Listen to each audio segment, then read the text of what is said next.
안녕하세요. 청소년 상담사 송광민입니다. 오늘은 부모교육 8번째 시간이죠. 이제, 어, 8번째 시간의 주제는 자녀와 잘 소통하는 대화기술 3번째 종합연습 시간입니다. 종합연습이란 건 두 가지 차원이 있는데, 우선 우리가 첫 시간에 배웠던 공감과 두 번째 시간에 배웠던 낮은 대법, 그리고 이 두 가지를 이제 복습한다라는 차원과 실전에 적용할 때 어떤 식으로 이제 연결해 쓸 수 있는지 약간 실전 적용 이런 것들이 같이 녹아나 있는 짧지만 그런 시간이라고 생각하시면 좋을 것 같습니다.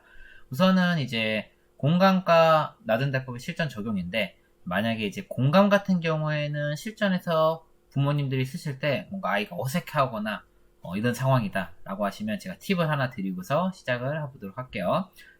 우선은 이제 공감이 어색할 때는 아무래도 셋 중에 하나 정도의 가능성이 큽니다. 첫 번째로 이제 단어 정도만 넣어서 짧게 표현하시면 어떨까라는 생각이 들어요. 왜냐면 이게 처음에 공감을 구사하다 보면 이제 그 공감 말을 만들기 위해서 이제 내가 만드는 말에 집중하는 상황 경향성이 좀 많이 있거든요. 그러다 보면 이제 자녀 입장에서는 엄마가 말을 만드는 걸 기다려야 되고 이런 상황이 생기다 보니까 이게 좀 어색함으로 비춰질 수도 있어요. 그러다 보니까 이제 저는 공감 표현을 할 때 이렇게만 하시라. 자녀의 얘기를 들으면서 자녀의 마음 상태와 가장 가까운 감정 단어를 맞추겠다라는 생각으로 집중을 해서 들으시고서 이제 이거다라고 생각하시면 이제 단어만 던져서 이제 표현하시면 돼요. 예를 들면 이제 참 너 화났겠다. 힘들었겠다. 막막하겠네. 이런 식으로 이제 단어만 던지는 게 훨씬 더 대화 기술을 썼다는 느낌도 안 들면서 자연스럽게 자녀가 좋아할 수 있는 이런 상황이라고 생각하시면 좋을 것 같고요. 네, 어렵지 않죠? 두 번째로는 이제 마음 상태와 가까운 감정 단어를 찾는 데 집중하셔야 돼요. 약간 이게 아이가 생각하는 감정과 조금 이질감 있는 단어 선택을 하시면 이럴 때도 공감이 어색할 수 있습니다. 그렇기 때문에 이제 마음 상태와 가까운 감정 단어를 찾는 데 집중하셔라. 이건 이제 사실은 시간이 좀 필요해요. 예. 그래서 이제 아까도 그 지난 공감 시간에도 말씀을 드렸지만 이제 공감이라고 하면 이제 언어적 메시지 뿐만 아니라 비언어적인 표현들도 굉장히 중요하다. 사실은 비언어적인 표현이 자녀의 감정 상태를 찾는데 더 중요한 단서가 됩니다. 거의 7대3 정도로. 그렇기 때문에 이제 감정 단어를 찾는데 집중을 하셔야 되고요. 마지막 세 번째, 마음에 다가가기 위한 노력. 그죠? 이게 약간 좀 뭔가 그 비슷한 감정 상태를 가져주는 게 굉장히 중요하겠죠. 아마도 이 세 가지 중에 한두 가지 이상 잘 안 되기 때문에 어색한 상황들이 좀 많이 나올 수 있습니다. 결국 이제 공감은 듣는 데 집중해야 되고 경청이 중요하다라는 게 분명하지만 이 경청을 통해서 정확한 감정 단어를 찾고 이제 넣어서 표현하고 이런 것들이 굉장히 공감을 자연스럽게 쓰기 위한 방법이다 라는 거 기억하시면 좋을 것 같고요. 낮은 대법 같은 경우는 이제 그래도 상대적으로 좀 부모님들이 수월하게 쓰시는 것 같아요. 내가 주어면 되는구나 라는 것과 이제 그 내가 하고 싶은 얘기를 좀 더 효과적으로 전달한다는 차원에서 멘탈, 마인드적 차원에서 조금 더 그 구사하기가 수월한 부분이 있는데 아마 응용 연습을 통해서 한 번 더 복습하면서 실전 적용할 수 있는 기회가 되길 바라겠습니다. 자, 아이가 화를 내며 문을 꽝 닫고 방으로 들어간다. 굉장히 화가 나는 상황이죠. 부모님 입장에서는. 자, 이럴 때 일단 우리 엄마, 아빠 분들께서 어떻게 대처하는지 한번 보기 중에서 고개를 한번 골라주세요. 1번, 예의 없는 행동이라면 혼낸다. 2번, 아이가 잘못한 부분에 대해 알려준다. 3번, 그렇게 한 이유에 대해 설명하라고 한다. 4번, 아이가 왜 화가 났는지에 대해 고민해본다. 자, 평상시 어떻게 하시죠? 네, 한번 이렇게 약간 재미삼아 준비를 해봤고 우선은 일단 정답은 없어요. 다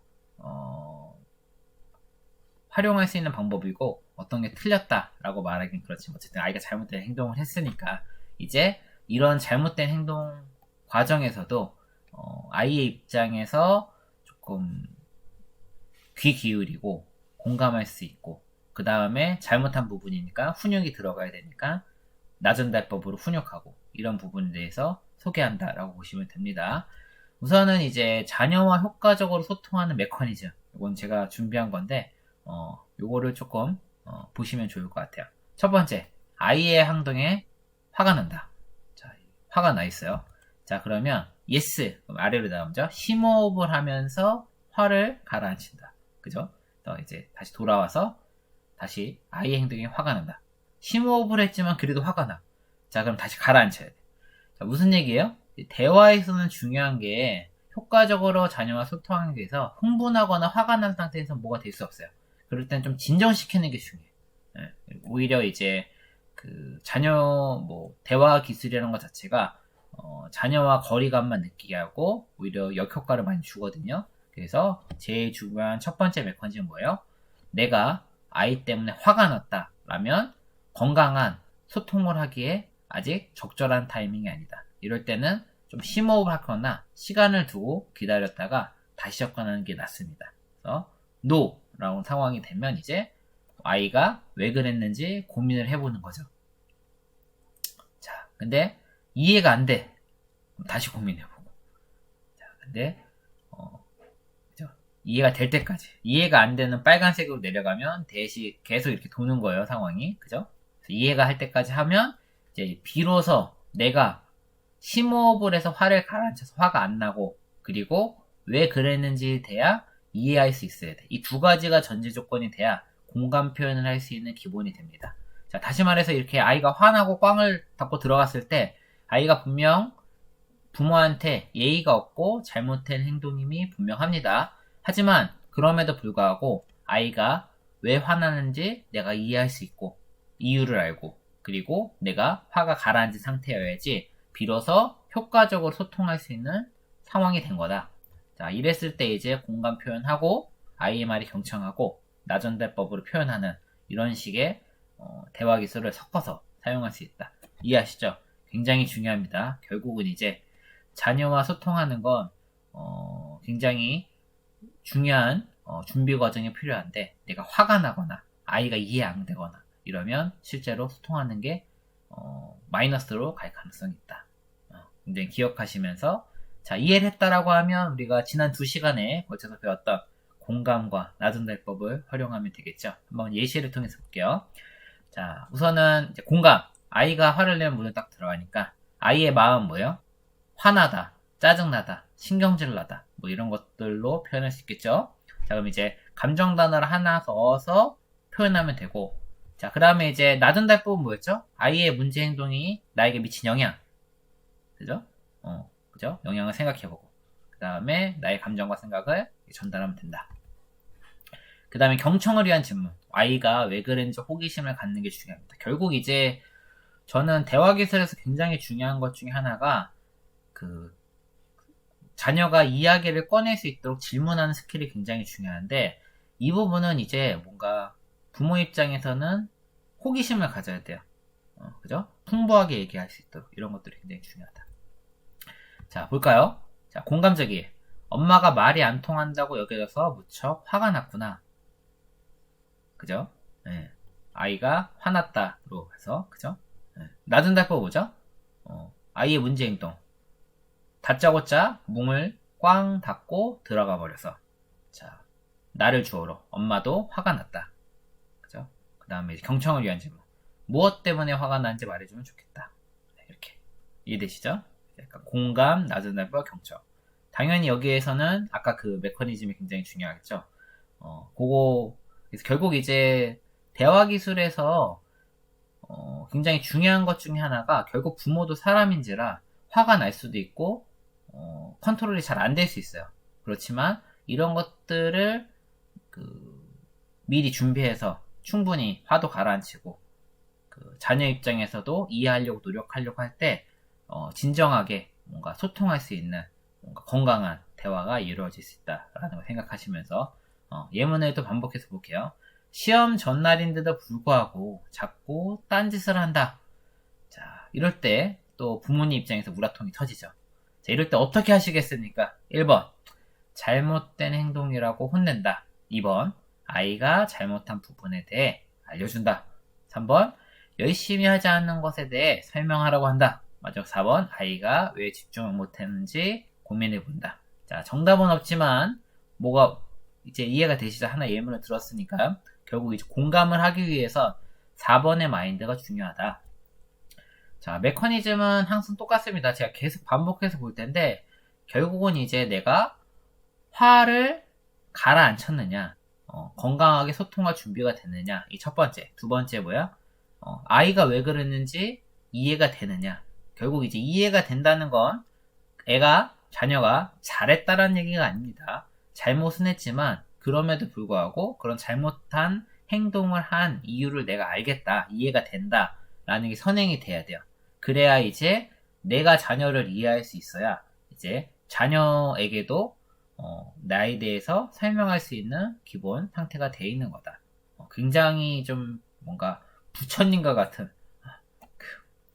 수련이 필요해 보이기도 하는데 어려우시다면 잠깐 거리를 두시고서 이제 기회가 됐을 때 다시 와서 얘기하는 것도 방법입니다. 자, 이런 메커니즘을 이해하셨으면 이제 결국은 이제 공감은 뭐예요? 감정 단어. 집중해서 아이의 상황을 보면서 감정 단어를 떠올리시고 단어를 넣어서 표현하면 되겠죠. 그 다음에 이제 나전달 부분 뭐예요? 아이의 문제 행동이 나에게 미친 영향, 나의 감정과 생각 이렇게 표현하면 되겠죠. 그 다음에 경청을 위한 질문, 그죠? 자, 공감과 나전달법을 보시면 결국 시험 기간이지만 놀고 싶은 마음이 큰데 공부하려니까 힘들겠네. 하지만 엄마는 시험 전날인데 불구하고 딴짓하는 모습을 보니 걱정돼. 결과를 떠나서 최선을 다하는 모습을 보여줬으면 좋겠어. 네, 그죠? 오히려 이제 후자는 조금 부대낌이 좀 덜 하시고 앞부분은 힘들겠지만 결국은 이제 iMessage, 나전달법이 아이한테 잘 전달되기 위해서는 뭐가 선행돼야 된다? 공감이 선행돼야 된다. 그래서 이제 결국은 이제 기브 앤 테이크라고 생각하시면 돼요. 부모 자녀 관계는. 내가 아이를 수용해줘야 결국 내가 아이한테 하고 싶은 얘기, 나전달법도 할 수 있다. 그죠? 이렇게 세련되게 표현하는 것도 굉장히 중요하고 그 전에 기브 앤 테이크, 먼저 공감, 수용해주는 게 있어야 된다. 자, 하나 더 보겠습니다. 약속을 어기고 계속해서 게임을 한다. 이럴 때 어떻게 하시겠습니까? 1번, 잘못된 행동이라면 혼낸다. 2번, 아이가 잘못한 부분에 대해 알려준다. 3번, 약속을 어기는 것에 대해 설명하라고 한다. 4번, 아이가 왜 약속을 어기고 게임하는지 고민해본다. 자, 역시 정답은 없지만 결국 아이와 잘 소통하기 위해선 4번, 아이의 입장에서 이해하는 게 중요하다. 당연히 사용돼야 될 건 화가 안 나는 게 중요하죠. 자, 메커니즘 다시 반복해서 보겠습니다. 간단하지만 항상 굉장히 심플하면서도 부모님이 꼭 알아야 될 자녀와 대화할 때의 중요한 메커니즘입니다. 첫 번째, 화가 나면 안 되고, 두 번째, 아이가 잘못했음에도 불구하고 그런 아이가 잘못한 행동에 대해서 이해하려고 노력이 선행되어야 된다. 그래야 이제 먼저 기부, 내가 공감하고 수용해준 역할을 먼저 하고서 그 다음에 나전달법, 내가 하고자 하는 것들을 효과적으로 전달하는 게 이제 서로 상용된다. 자, 그래서 이런 상황에서는 역시나 표현을 하면 공감을 먼저 해주면 된다. 야, 너가 약속을 했는데 계속 게임 집중하는 걸 보니까 재밌긴 한가 보다. 자, 이런 식으로 이제 기부 먼저 주면서 이제 공감하고 수용해주면, 하지만 엄마와 약속도 지키지 않고 게임만 계속하니 걱정된다. 엄마와 한 약속은 지켜줬으면 좋겠어. 자, 결국 부모님들의 마음은 다 똑같죠. 우리 아이가 건강한 성장을 했으면 좋겠고 게임도 적절한 시간만 했으면 좋겠고. 자, 그죠? 그렇기 때문에 그런 마음을 잘 전달하는 것도 중요하고, 자, 기부 뭐예요? 그러기 전에 내가 전달하기 위해서 내가 먼저 아이를 공감해주고 수용해주는 것도 굉장히 중요하다. 자, 아시겠죠? 그래서 우리가 이번 시간에 본 거는 우리가 지난 시간에 배웠던 공감과 iMessage, 이것을 실제로 같이 연결해서 같이 쓰는 방법. 결국은 이제 iMessage, 내가 자녀의 훈육에 굉장히 중요한 역할을 하는데 아이에게 적절한 훈육을 효과적으로 하기 위한 그러면서도 훈육을 효과적으로 하면서도 아이와 건강한 관계, 유대감을 최소화시키면서 같이 관계를 맺는 중요한 스킬이다. 네, 그런 입장에서 공감과 아이 메시지를 생각해 보시고 이제 아이와 대화할 때의 준비 상황, 다시 말해 화가 나지 않았는지, 그리고 이제 아이가 잘못된 행동임에도 불구하고 그 행동이 이해가 되는지 이런 것들을 종합적으로 판단하시고서 아이를 만나시는 게 중요하다. 이렇게 생각하시면 될 것 같습니다. 그래서 이제 3차 시 3번에 나눠서 공감과 나 전달법, 그 다음에 이제 종합 연습의 실전 적용 이런 부분까지 같이 살펴봤는데 대화 기술 파트도 도움이 되셨는지 모르겠네요. 결국 굉장히 중요한 부분은 뭐다? 아이의 정서지능과 사회성 발달, 대인관계 역량 이런 것들 발달을 위해선 자녀와 부모와의 정서적 유대감이 중요하다. 그 정서적 유대감의 근본 뿌리에는 소통이 자리 잡고 있다라는 걸 명심하시면서 힘드시겠지만 잘 실천하시길 부탁드리겠습니다. 자, 그러면 이제 다음 차시에 더 유용한 교육 내용으로 다시 만나뵙기를 기대하면서 그러면 다음 시간에 다시 뵙겠습니다. 오늘도 끝까지 시청해주셔서 감사합니다.